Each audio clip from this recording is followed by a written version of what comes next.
Don't wait to people na tulungan ka.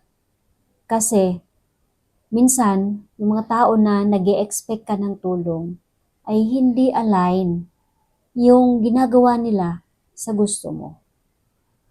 So ano nga asahan mo? Kung maghintay ka lang sa kanila, madi-delay yung pangarap mo.